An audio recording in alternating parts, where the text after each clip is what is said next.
Hi, and welcome back to Thone's Hebrew Nibbles. Number 108, Faithful Abraham. This is part 1 of 4 parts about Abraham's faith. And our reading today will be from Hebrews chapter 11, verses 8 through 12. By faith Abraham, when he was called to go out into a place which he had not received for an inheritance, obeyed, and he went out, not knowing whither he went.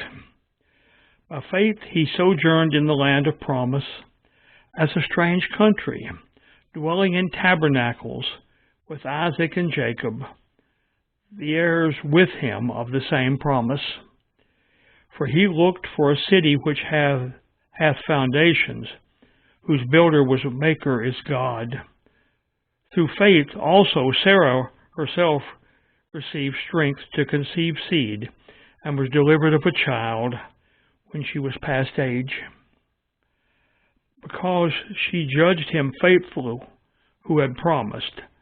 Therefore sprang there even of one, and him as good as dead, so many as the stars of the sky in magnitude, and as the sand which is by the sea shore innumerable. God's friend, what we're talking about today. Why is this in the Bible? It's another example of faith, obviously. And the communications is about the land of the future.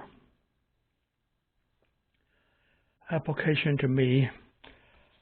Abraham was called the friend of God. He was instructed to travel to a new land when he was 75 years old.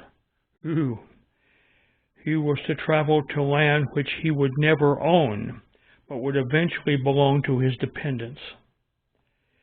He was not to own land on the earth. His citizenship would be eventually in heaven. He knew this by faith.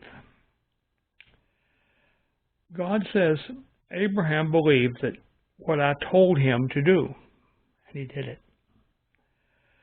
My personal response: Lord, thank you for giving us these examples of a true believer and your willingness to teach believers what is important. So that's our first step about faithful Abraham, and we will continue on for 3 more steps. We'll talk to you next time.